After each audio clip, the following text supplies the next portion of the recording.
Donc, ce qui va être montré ici, c'est comment dans Illustrator faire du texte un peu comme on le faisait pour les enseignes de magasins fin 19e, début 20e, du lettrage. Mais toujours, le but, c'est pas un tuto pour apprendre à faire ça en réalité. En réalité, c'est une explication avec un but. Mais l'explication, c'est pour vous montrer comment fonctionne Illustrator au niveau de la gestion des fonds, comment on peut l'utiliser.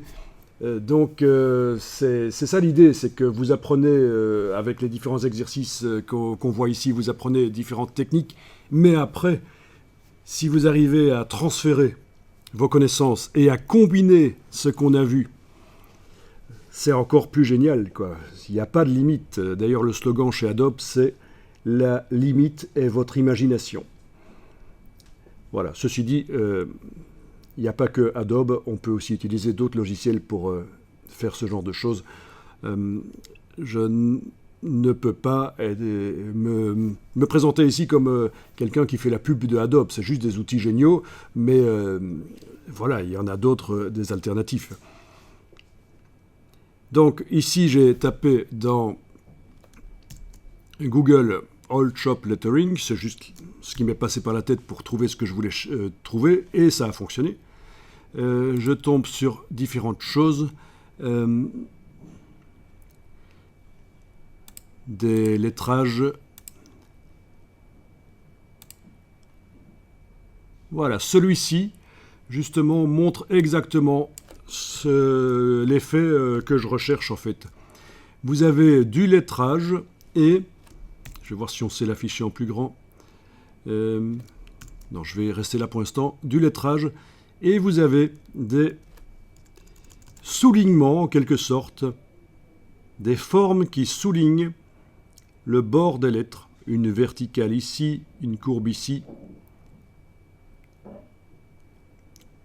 Donc c'est comme si on avait d'abord dessiné les lettres. C'est d'ailleurs ce qui s'est passé.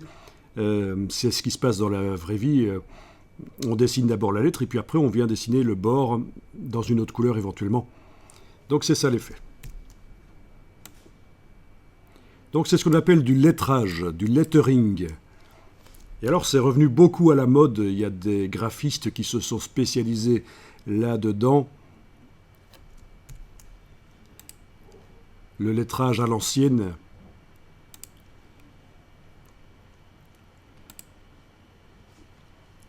Oui, il y a plein de livres là-dessus.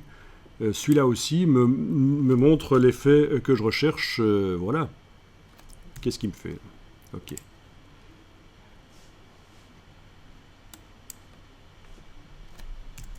Cet effet de soulignement par petites courbes, petites taches.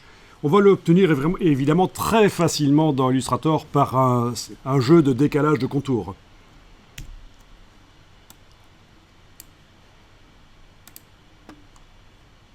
Donc si ça vous intéresse, le lettering, ça peut se faire dans les logiciels, ça peut se faire dans la vraie vie si on est doué sur des murs. On voit souvent ça, des décorations dans des bars, dans des restaurants où sur tout un mur il y a eu du lettering.